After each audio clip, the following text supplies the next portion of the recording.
কুমড়ো শাক আলু আর রসুন ফোড়ন দিয়ে হবে কুমড়ো শাক ভাজা। কড়াইতে পরিমাণ মতন তেল ছিল বলে আমি আর তেল দিলাম না। কুমড়ো শাক ভাজায় ফোড়ন দেব শুকনো লঙ্কা, কালো জিরে, রসুন,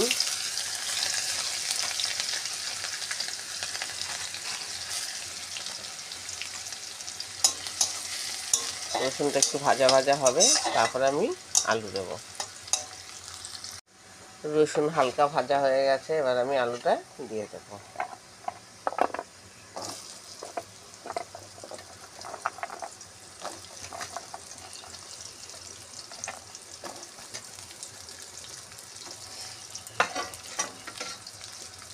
আলু ভাজার সময় একটু হলুদ দেবো আলুর কালারটা ভালো আসার জন্য।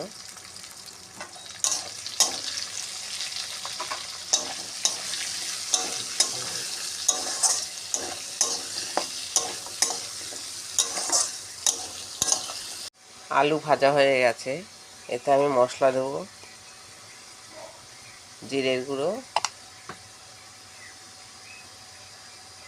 হলুদের গুঁড়ো পরিমাণ মতন, কারণ যে কোনো শাকে বেশি বা এক গাদা হলুদ দিলে ভালো লাগবে না। লঙ্কা কুচি,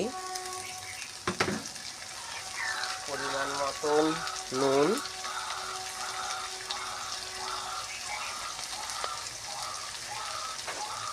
আর কুমড়ো শাকের ডাঁটাগুলো আমি দিয়ে দেবো।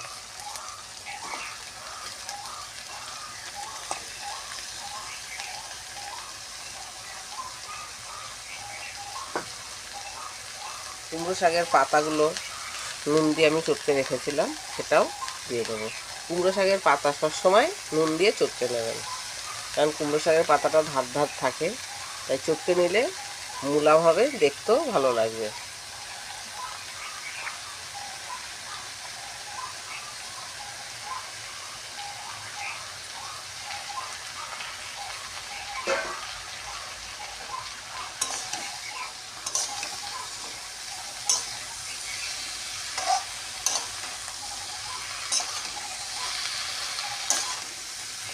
শাকটা একটু ভাজা ভাজা হয়ে এসেছে, এবার পরিমাণ মতন একটু জল দেবো। জলটা দেওয়ার কারণ হলো আলু আর কুমড়োর ডাঁটাটা সিদ্ধ করার জন্য। জলটা এমনভাবে দিতে হবে যেন জলটাও শুকিয়ে যায়, শাকটা ভাজা ভাজা হয়ে যায়।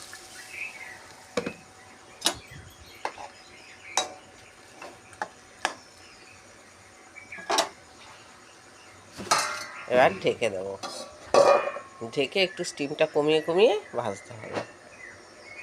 ঢাকনাটা খুলে দিচ্ছি। জলটা শুকিয়ে এসেছে, ডাঁটা আলু সব সিদ্ধ হয়ে গেছে। এখন আমি এতে দেবো একটু গোটা পোস্ত,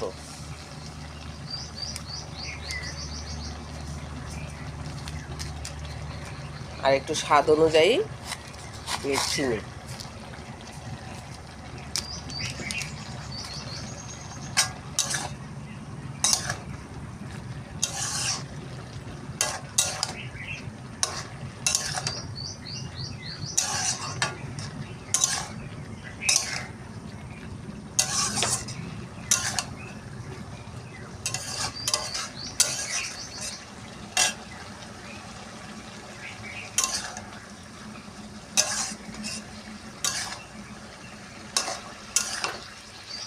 নেড়ে চেড়ে নিলাম, আবার ঢেকে দেবো। রসুন ফোড়ন দিয়ে আলু কুমড়ো শাক ভাজা রেডি।